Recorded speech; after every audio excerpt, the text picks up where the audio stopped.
Hi, I'm Drew. And I'm Sam. And welcome to Drewling Samantics.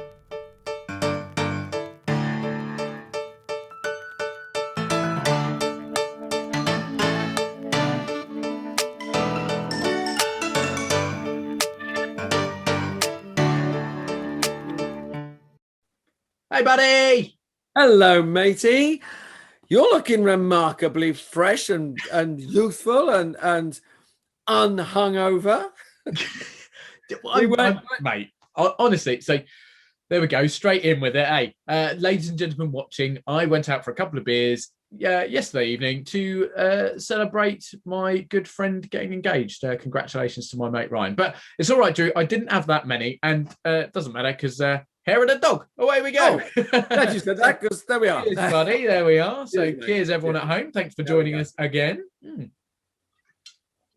Yeah. So, apart from living the high life, going out and celebrating, which let's face it, we all need to do. How's your week been? Sam? It's been a cracker, mate. It really has. So, you'll remember that I mentioned we were attempting to get a meeting for the cast and crew members and production team for the house that Zombies built.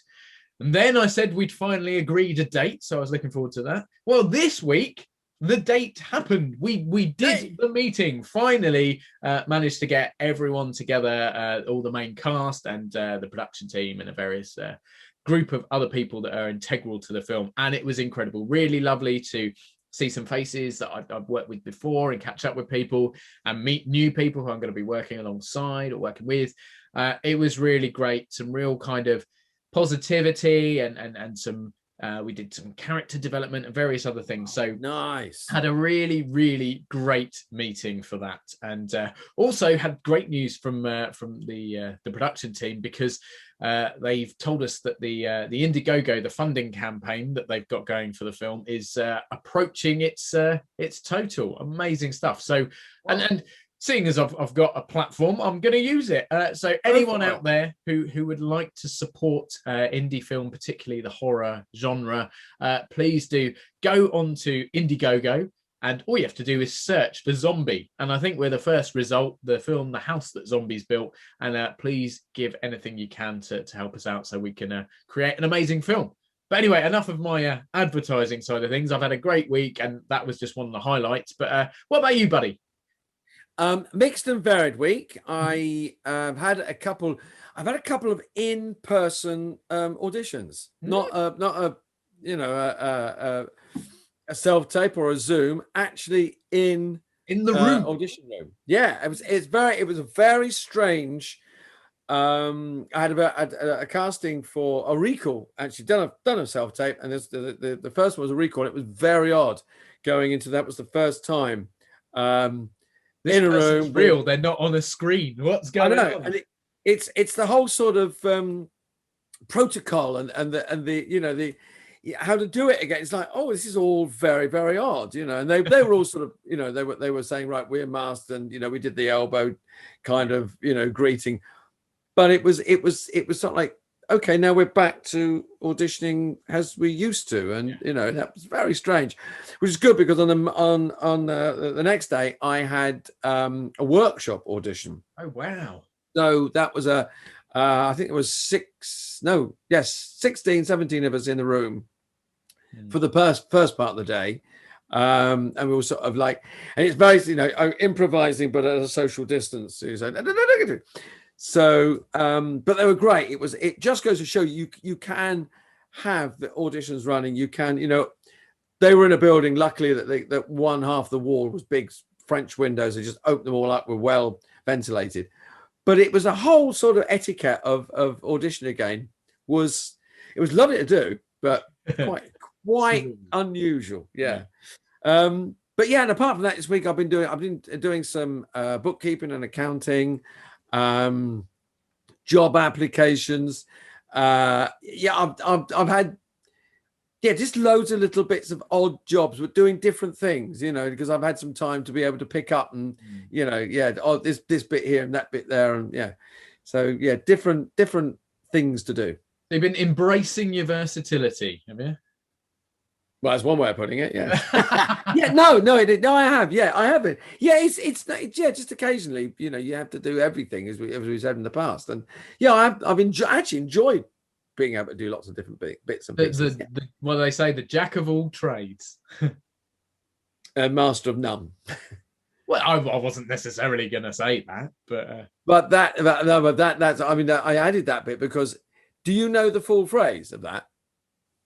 Because I mean, we're often that jack of all trades. There's more to that famous saying that actually flips it on its head. Because people are often, accused of being jacks of all trades in this business.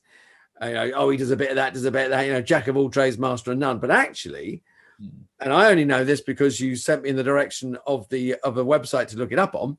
Of your quotations website that you're very fond of using. But if you Google it, it's jack of all trades, and I've written it down. Oh, go on. Jack of all trades, master of none, though oft times better than master of one. So it's actually, I like it. Read it, it flips it on its head.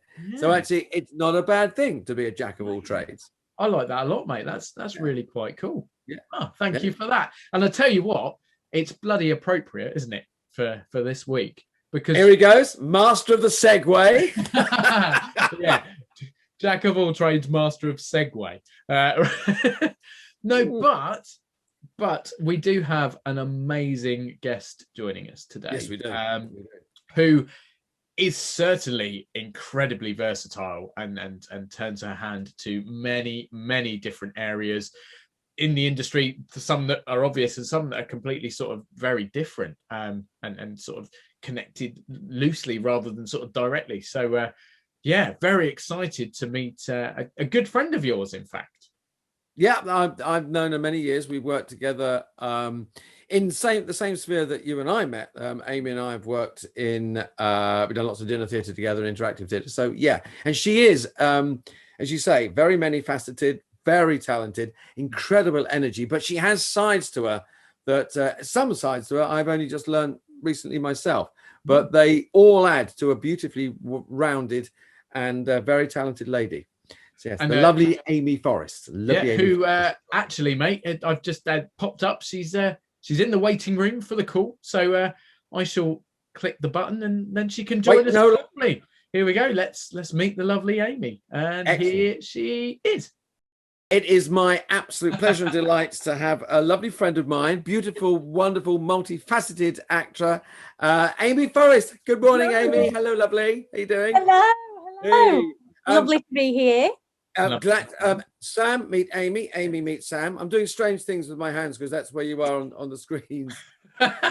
So, Amy, we've known each other for quite a few years and worked together quite a few times in various places and venues. But for the benefit of Sam and everybody joining us, tell us a little bit about yourself, my lovely. Okay, so I am, acting stuff. I'm an actor. Yeah.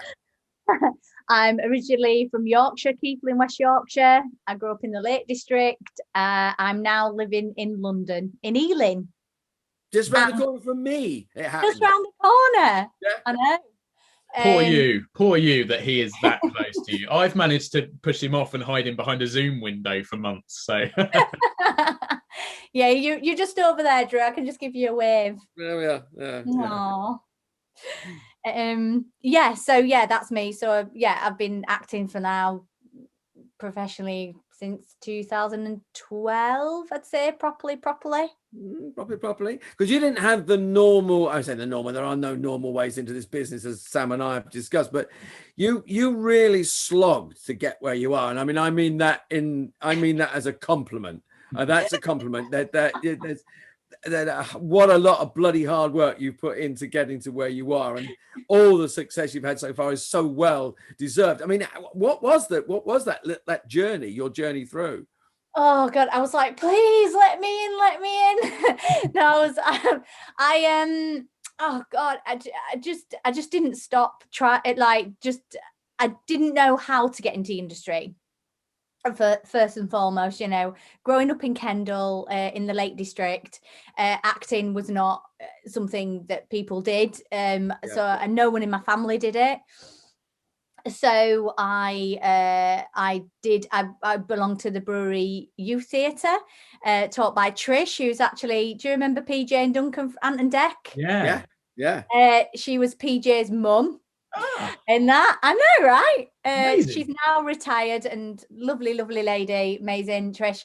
And so I went to Brewery Youth Theatre, and then when I was 13, I had a brilliant drama teacher at school, Miss Williams, who actually encouraged me to keep going, because I was going through some tough times because I was really badly bullied at school.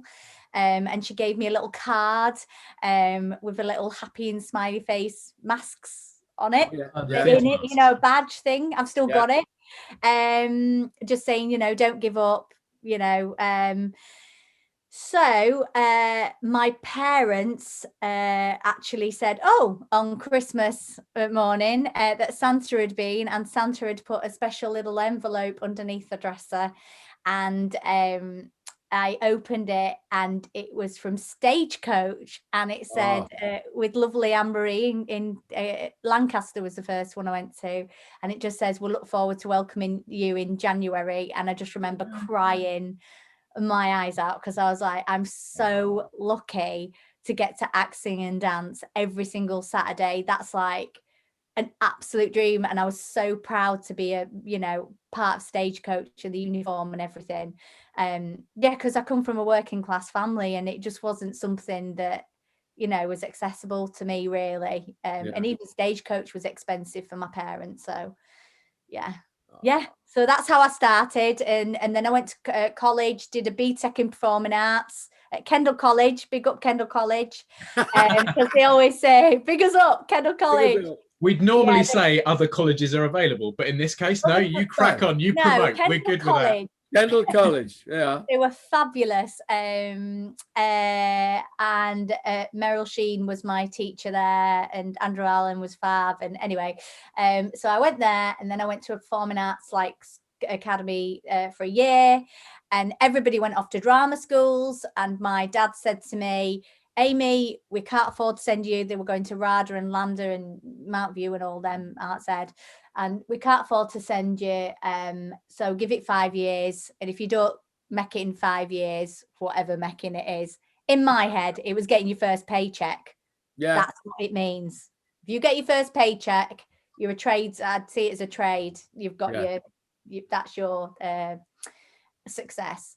And and then and that was it. And I went to every audition I could with my little CV and my little split sole shoes in my bag, got the stage, and just went to everything, gatecrashed audition, just anything to and I just worked and watched and learned from other actors, and that was it. Passion. And directors. Passion, isn't it?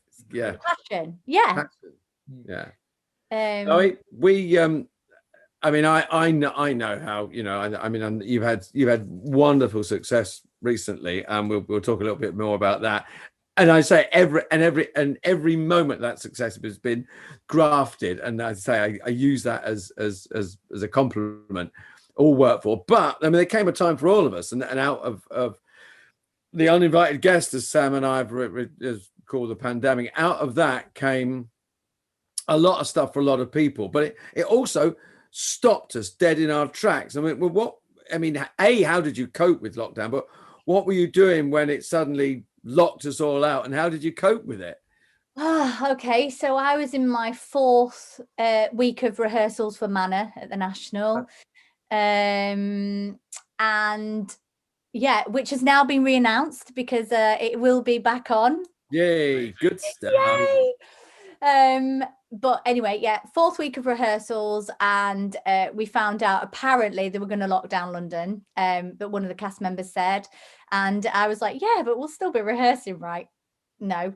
And we performed, we performed the play one last time to do the to just run it, and literally it was incredible. Everyone was just amazing, and I was like, it was like the last time we were going to perform. It was a really weird feeling, and everyone just brought their A game, and it was just brilliant. And a bit like a temporary farewell, almost like you might be stopping us doing something we love, but look what we can do and look what we'll be back to do later. Like, unwelcome guest, you're not going to stop us forever. Right? Stick your fingers up to it and go, no, look, we are still viable. We are still incredible. This is what we do, and we'll be back. Yeah, absolutely. And everyone in that room, the director, stage manager, writer, everyone in that room is all part, we're all part of this brilliant project. And yeah, absolutely, we are viable. We're here. we're gonna, we will not be defeated. I mean, look what Shakespeare did. He wrote plays in a plague, and funny that. Yeah, I mean, same thing. I was rehearsing for a play, for a tour, and we were coming to rehearsals, and exactly the same thing. Someone said, we're going to go into a lockdown.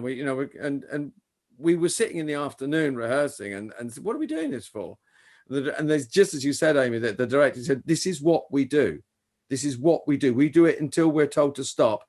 And as soon as we can start it again, we will start again. And if we have to pick up from this very moment in a few weeks' time, because we all thought it would be a few weeks, he said, we can do it. But this is what we do. We don't stop. Like Sam said, the unwelcome guest is not going to stop us. And so, I mean, it certainly didn't stop you, because loads of stuff came out of lockdown for you, and changes of direction and new ideas. So what came out? I mean, this podcast was one of the things that came out of it for Sam and I, and doing some voiceover work, etc. What came out of lockdown and the uninvited guest for you? Okay, so I started doing voiceover, which was, I got my little, I had a podcast mic for like 3 years, sat on a shelf. So I got that out and thought, right, so I'm going to learn how to use this. And I thought, I was a proper computer geek growing up, and I thought, I know how to use computers. I know sound because I've done a lot of gigs. So doing voice work was the first thing. Actually, I've got something that's just come out today called The Keeper of Songs by Fiona Mountain and Alternative Stories and Fake Realities podcast. Nice. I don't know why I say cast, because I don't speak like that. It's cast. London's rubbing off. So I did voice work, and something else was my fiance. She got a lot of auditions with her American agent for things like Stranger Things, for leads in, Batwoman, blah blah, and she was using a coach in Hollywood, and he just said he had an eye for it, coaching. And I thought, I've got an eye for it too, because I've always helped people. And so I guess my acting coaching came out of it. Yeah. So that's something which is obviously brand new to you, but something that obviously was that you'd been doing just without sort of a framework to it, just off the cuff, kind of helping people, giving advice, doing whatever, and actually discovered that not only do you have an affinity for it, but that it's something that you were able to do when you weren't able to do other stuff due to all the restrictions. So it's kind of taken off a little bit, shall we say? It has, absolutely. So I've been coaching people who've been in Orange is the New Black, Spanish Princess, Victoria, lots of different levels of people, basically. And it could be anything from if someone feels stuck in their career or not stuck in their career or whatever, or why am I not getting to that next stage? How do I do this? Or who's the right agent for me? And I'm quite practical, and I'm quite grounded, and because of I had a brilliant teacher who taught me to act, really helped me. Kate Marlowe was fantastic. She's very, very she was described as a Simon Cowell of the industry, and she really did teach me a lot of stuff. Wow. Did she have very high trousers too? Just well, I don't know.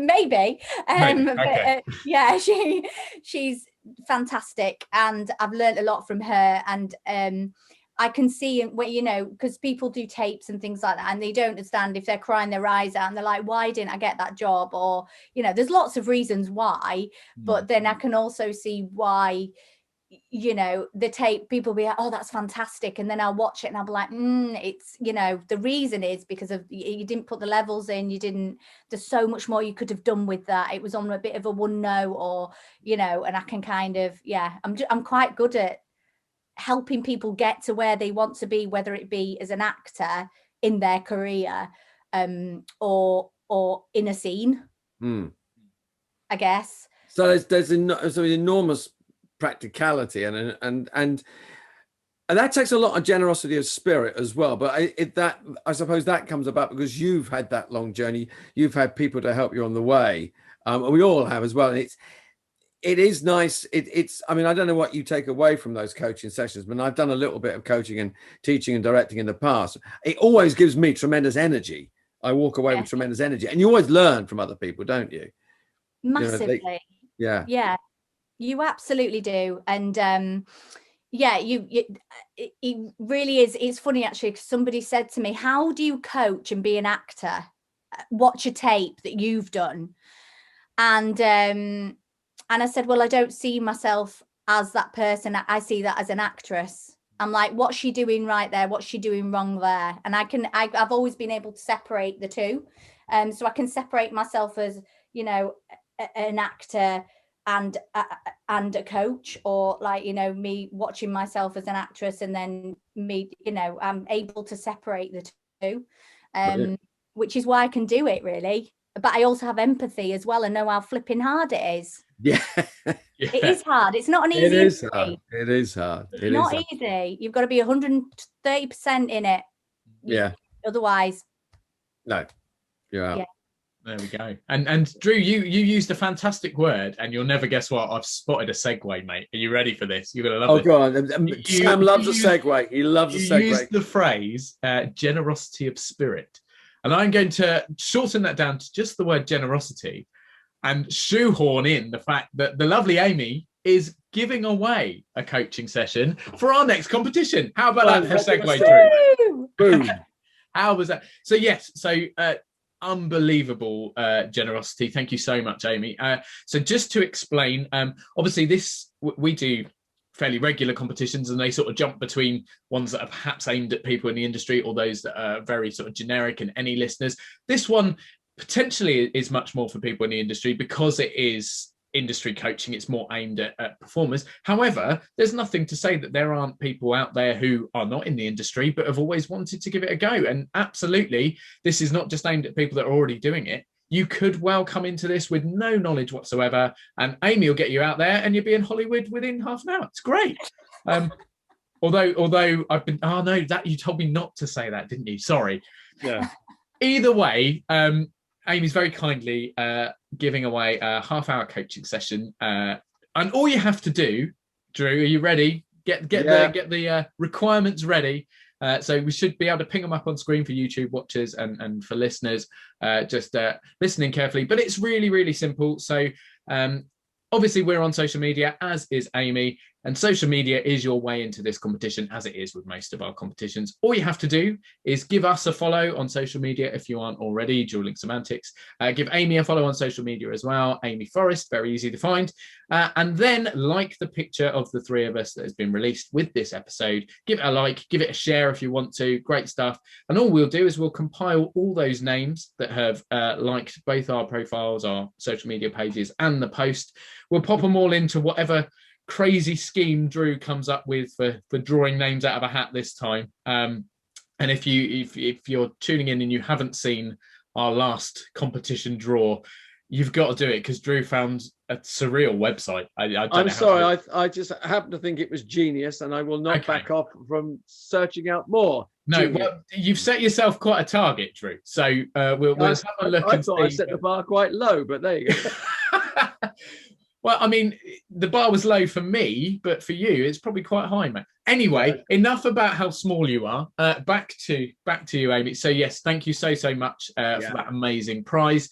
As always, we will collect up all the entrants and draw it on next week's show. So if you want to be in with a chance of winning an amazing half-an-hour coaching session with the lovely Amy, then please do get involved, like us, like Amy on social media, and then like the post as well. And then you'll automatically be entered. But anyway, enough about that, because believe it or not, we've talked about various things about your voiceover, about acting, you do stage, you do film, you do TV, fairly regular in Corrie, that's right, isn't it, on TV? I do Corrie sometimes. Call the Midwife, is that right? I mean, yeah. Your CV is bloody enviable, shall we say? I mean, and also you can't be printing it out for agents and stuff because you'd have no printer ink left. It's mental.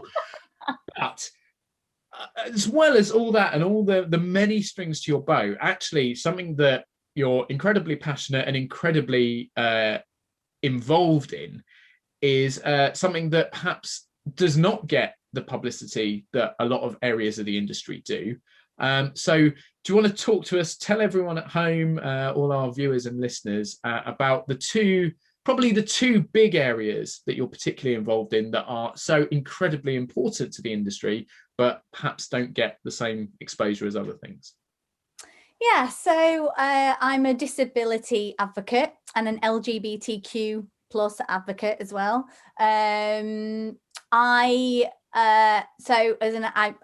I'm openly bisexual, and I've been a member of the LGBTQ plus committee for equity for a few years now, and that's been fantastic because we're able to there's a lot of work that goes in that people don't see behind the scenes, and whenever members have a query or something, or we see something in the industry, we kind of work as a committee to try and help and bring these things to whatever the situation might be.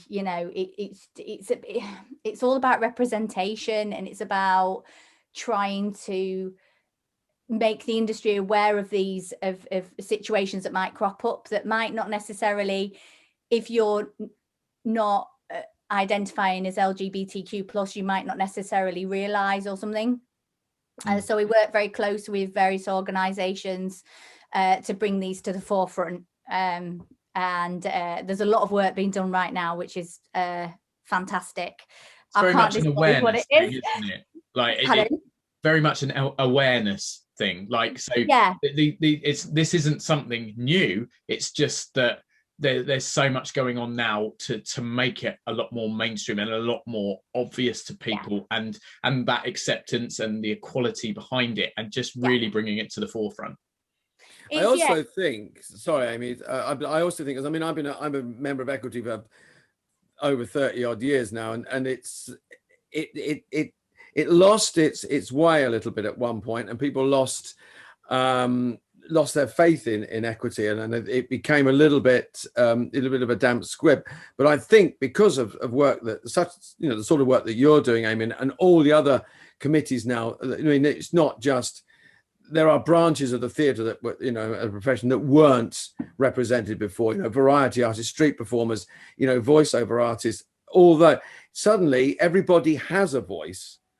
And it's now, you can, so there is something in equity for everyone that gives equity back its strength. It's its strength of versatility. What gives you your strength, your versatility, gives equity its strength as well. That there is a place for everyone, and everyone can be represented and have some say via, people such as yourself.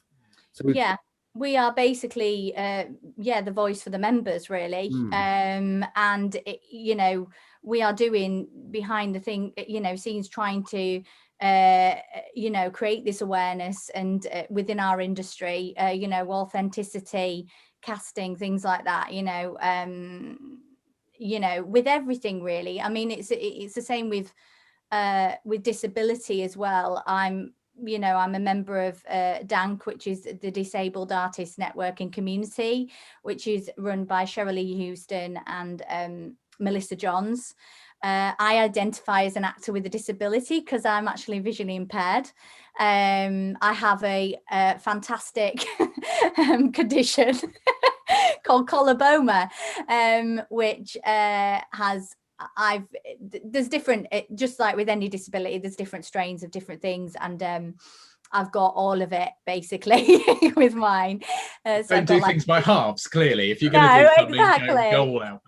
Yeah, so I've got like the cat, like the cat shaped pupil, like the all you need to do is look in my eyes and you can see that I've got coloboma. Yeah, so I'm very much about representation, which is why as an actor I'm open about bisexuality, and I'm open as well about about my disability. Was that always the case? I mean, because I've known you for a long time, for many, many years, and I had no idea until one day you told me. You went, and I went, okay, but is that something that you found? It took you time to time to come out and time to own your disability. And is it getting better? Is it getting easier for? I mean, I know a couple of actors with disabilities. I hate the word, but and they've said actually, if I own it, it's easier, it's stronger. Is that something you would, as an advocate, advise people to do? And did it work for you? Yeah, absolutely. I mean, as soon as I came out about my disability, life was so much easier, because now all I have to do is concentrate on my job. It's just so simple. It's just about access. I kept it quiet for so many years because I'm not going to a drama school, and I didn't want it to be a hindrance. It's not going to be a hindrance, but in my head, I was thinking it was a hindrance. Yeah. And it'd go against me. And I just got on with it, and like you say, Drew, I've worked with you and you didn't even know. But if you see me in real life wandering around the street, not that I wander around streets, but if you see me in real life, then you'll see me bump into something or someone or whatever, or a wall. I have lots of scratch marks on my arms sometimes from walking into walls. But I worked with a director who said to me, I'm a director of colour. And they said it is so important for me as a director for them to know that I am a director of colour. Somebody's watching the audience of colour, and they know that I've directed this show, and that is about representation. And it's the same with disability. If someone knows that I'm visually impaired, which they did when they came to see Small Island, a show I did at the National Theatre, we did a touch tour, and there was loads of people there on the touch tour, and that's when you touch costumes and sets and things. So if you're impaired, blind, you can find out about the sets and stuff, and hear the voices of the actors. And someone came up to me and went, "Are you a VIP?" And I was like, "Yeah, visually impaired person, that's what it means." I've never I love put those that two together. That's incredible. Yeah, and I said, "Yes, I am." And I wasn't playing somebody who was visually impaired as well. Mrs. Ryder was not visually impaired in the show. No. But I have played visually impaired people since, like in Call the Midwife, but yeah, representation is so important for our industry, and access. And it's such a simple thing. It really is. Are conditions improving? Is that access, is that coming about slowly but surely, do you think? Yeah, it definitely is. So when I joined the National Theatre, when I got cast, they showed me around the stage, so I knew where everything was. I'd be going down a couple of traps, Rufus said to me, and I just laughed. I was like, I can't see down, right? So then we figured out, if I put my hand on the table, I put my hand on the table, I'm not going to hit my chin when I go down. Simple things like that.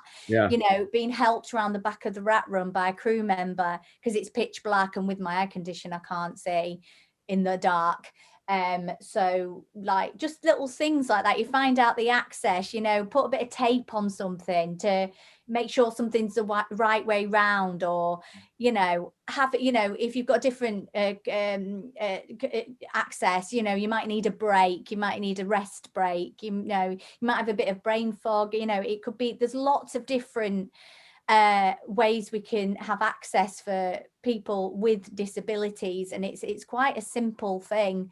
And I've got to be honest, since being out, I feel incredibly empowered by it, because there's nothing that worries me about it. It's like, I know I've got this disability and that's fine, but it does mean a lot when I know somebody else has a similar. I've not met anyone with collarboma yet, I don't think. Oh, I might, an ex-boyfriend, I think he had the eye thing, but I don't think he had collarboma, which was, but yeah, I've not, so it's quite rare. So it'd be nice for somebody to, you know, who knows, we might have a listener or watcher out there. Well, yeah, if you are tuning in, send us a message, make a comment, say something, tell Amy that you're out there, so you can then, I don't know, there's more than one of you.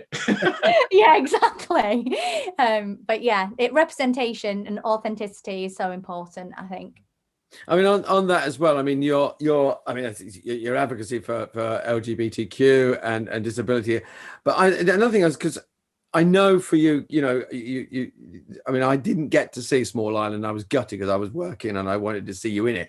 But I mean, is that one of those times where you just because of that convoluted, you know, I use the word slog again, but I mean that graph that you put in, there must have been a moment when you sat there with all the things that you encompass as an amazingly rounded human being. But did you sort of sit there and go, wow, you know, when you were there, when you did it suddenly go, bloody hell, you know, this. I can't believe it. I've got, I was, it was a very much pinch me moment. Like it was incredible. Like even being in the rehearsal room the first day, just seeing, like, I remember when I saw who'd been cast, I kept looking, I was sat in bed with Stevie, my fiance, going, there's this person in, they're not going to speak to me. They're not going to speak to me.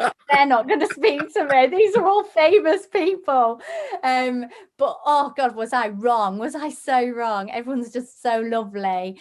When we did the first ever show, I mean, we got standing ovations for every single show, which is amazing. And by the way, you can watch it on National Theatre Collections if you want to watch it. I'm straight there, love. Yeah.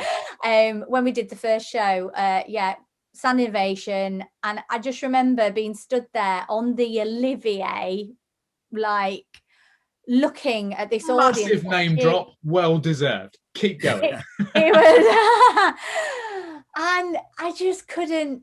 Like, I got to the dressing room and I just burst out crying, and I couldn't stop crying because I thought it was all of the, you know, the hard work, the grafting as an actor, you know, getting in vans and early in the morning and turning up at a school, or, you know, doing TA or whatever you end up doing, all this hard work to then be stood on an Olivier stage with an audience. Like, it was amazing. And when we had the press night again, standing ovation, and all I could think was, oh my God, the whole press are out there and they love this show, and I'm a little tiny part of this, and this is like incredible. Not just because, wow, I'm an actor on the Olivier, but this is such an important play for people to see.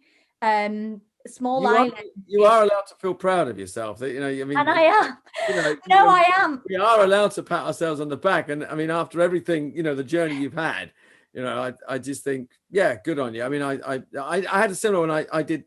I was understudying on a show on Steptoe and Son, quite a few years ago, and I got to go on a few times. And it was standing there one night, you know, and people were cheering. They loved the show, and one of the guys very generously shoved me forward because everyone knew that I was on that night. He shoved me forward, and it was like, actually, I'll own this because I really, you know, I thought, yeah. I also thought I was bloody good, but I had a long way to go. But I thought, yeah, you know, you can suck it up, you can enjoy it, you know. Yeah, all of your work, all of your, you know, being in your bedroom or whatever, like reciting monologues or just watching all that kind of, and you get to that moment and you're like, I'm on the same stage as like Judi Dench and Maggie Smith and Ian McKellen and, you know, Ralph Fiennes or whoever. And you're just like, this is incredible. And I'm playing Mrs. Ryder in Small Island it was a pinch me moment. Yeah, I just broke. I'm going to be on. I broke down and cried. I couldn't stop crying because I was overwhelmed by it all, by every bit of hard work. Yeah. An incredible career highlight, and obviously hugely talented lady. You've got many more to come, and look forward to seeing your career continue and progress.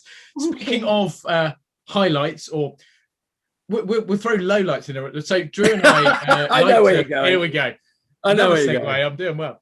We always like to sort of finish up chatting to a guest and getting them to tell us a story, an anecdote, something that they just will stick with them forever for whatever reason. And I know you have got to rush off soon, so promise won't keep you too long. But please finish off what has been an incredible episode. Thank you so much for joining us. But yeah, the pinnacle, the cherry on top. Can you give us a story, an anecdote, something funny, something silly, who knows what, but something that just leave us with something amazing. Go. Amazing. Okay. No pressure. All right. Okay. So right. So so me and Drew worked together an awful lot. We've done like Fawlty Towers, like parody shows, haven't we? And you know, you've been Manuel and I've been Sybil, and had a great time. Love it. I love it. And the show. Incidentally, that's how Drew and I know each other. That's how we met as well. That's Fawlty. Well, there you are. Hey, look at this. Well, yeah, okay. Anyone out there, agents? Anybody out there? Hello. Sorry, carry on. So the show, right? My last show before the National Theatre was with Fabulous Laugh Lines and doing the Fawlty Towers parody, and we basically performed at the British Naturist Society. Oh my God. Which was absolutely incredible. And I felt so weird because I had clothes on. I wasn't naked as Sybil. Sybil wouldn't do that, I don't think. I think she'd wear a bikini. I don't think she'd be completely naked. I don't. Maybe she's had a few more gins. But yeah, and I remember Michael, who's playing Basil, he said, "Oh, Amy, I think maybe you should go out first tonight." And I went, "But Sybil never goes out first. It's always Basil, because he goes out first and introduces himself to the audience." And I knew it's because everybody was naked, and he and the weird thing was I didn't know how I was going to react, because I've never been in that environment before. And I'm sure a lot of people who join British Naturists felt the same way first. You feel a bit nervous or something. And I went out there. I thought, I don't know how I'm going to do this. Like everybody is naked. And this is so normal for them, because it is normal, you know, it is a normal thing, but it's like, I've never done this. And I went out and I had to imagine everybody in costume, like in a leotard or something, like a leotard, because I had to adjust to my environment of people being naked. And anyway, went out there and I went, "Hello, everyone. Lovely to meet you all. Lovely to see you," you know, doing my thing. And it was so great. It was great. And then Michael came out and then he did his thing. And then, and it was just like, it was so fun. And then at the end, so like, it was just insane. I'm like, who else would Judi Dench be doing this right now, like doing a dinner show in a hotel full of naked people? I mean, I can't think of anyone. And then go on see Olivier as your next job. Like it's insane. And then we did the ending, we did the conga and all this kind of thing. And then when we finished the conga naked, everyone was there, you know. And then we all broke off and everyone's on the dance floor and all I could see was bodies around me. And it was just like such a liberating thing. And I was like, and then afterwards we're chatting to everyone and I was in my clothes I like, but like everyone was sat, and it was just what lovely people. Like they had the best time. Like I was just like, this is so awesome. Unbelievable. Drew, this season we have had the best guest stories. I mean, we're only Best guest 2 stories guests in ever. and surreal, absolutely surreal. That's Amy, just brilliant. I mean, thank you. But obviously, thank you for being here and telling us some incredible stuff, and obviously talking about disabilities, LGBTQ. But thank you for that as well. What a story! It's mad. It is mad, and I think the madness is just why we do this job. I think, isn't it? Those random moments that just will stay with you forever. And as you say, you've performed on a stage that has hosted the greats of all time. But if someone asked you in 20, 30, 40 years time, give me a really memorable moment from your career, I reckon that one would be right up there with the Olympics. Naked 40 Towers, brilliant. Anyway, Amy, as said, thank you so much for being on the show today. It's been an absolute pleasure. It's been so wonderful to have you, and wish you all the best with everything going onwards and being back at the National and everything else. So thank you. We're back. I start rehearsals in October, so November is Manor by Moira Buffini. That's just done. She wrote The Dig, adapted The Dig that's on Netflix. So Moira is written it, and Fiona's directing it, and it's a brand new play. So fantastic. Yeah, so people at home, go check it out when you can, because we need people back in our theatres. But Amy, from the bottom of my heart, and obviously Drew, the same, we both say thank you so much, and good luck with everything, and hopefully see you very, very soon. So, yes, lots of love. Thank you, everyone. Take care. Bye. See you later. Bye. Bye. What an amazing lady. True. Wasn't that great? Absolutely great. So lovely, and literally does everything, like so involved in so many different areas of the industry. Mind-blowing how committed and driven and talented she is, really. But also so generous with other people, with her time and her energy and her knowledge, lots of knowledge, and willing to share that with one of our lucky listeners or viewers with our competition. Of course, I think whoever wins that is going to be in for a real treat. It really is. It's a she's so fascinating and again so generous and energetic. Whoever gets that's going to learn a lot. How then, Sam, do they go about winning it? Come on. Yes, indeed. So really, really simple. If you would like to be the lucky winner of the half-hour coaching session with the wonderful Amy Forrest, bearing in mind you don't have to be a fully established actor looking to make a slight adjustment or whatever. This is open to anyone in the industry or anyone who is interested in joining the industry or being part of it. She will help you in many different ways, and it's really easy to enter. All you have to do is go onto social media, follow us, Drewling Samantics, follow Amy Forrest, and then find the post for this episode, the picture of the three of us, and give that a like as well. Simple as that. Share it as well, because we'd love you to share it and get it out. Share it, yeah. So, but just do those 3 simple things, and then you're automatically entered. And as always, next week on the show, we will draw the lucky winner. So, good luck to everyone that's going to enter. Good luck. And until then, Drew, until we hit next week's show and start to draw the lucky winner, what are you going to be up to? What have you got planned?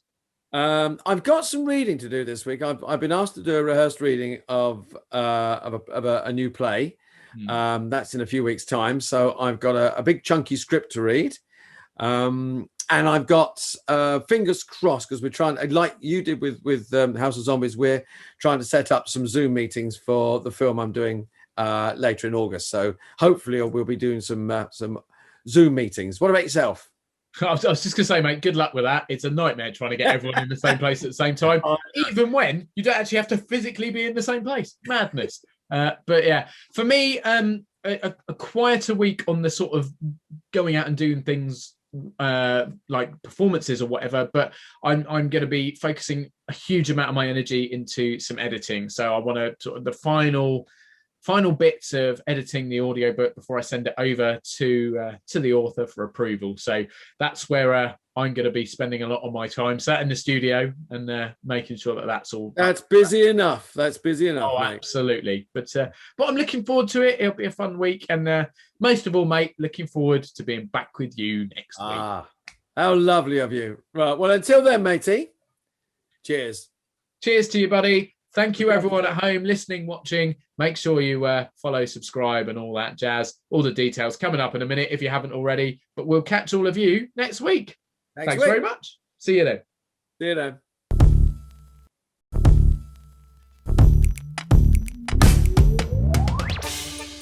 Thanks again for tuning in. We hope you've enjoyed watching this episode of Drewling Samantics. If you have, then please consider subscribing to our channel and you'll get notified every time a new video is released. Don't forget, we're also available as audio only. Just search Drewling Samantics in any good podcast app. Please support us on other social media too. We're on Facebook, Instagram and Twitter, and all our links and handles are on screen now. We love welcoming new followers and subscribers, so please share with your family and friends and we'll be eternally grateful. Stay safe and we'll see you next time.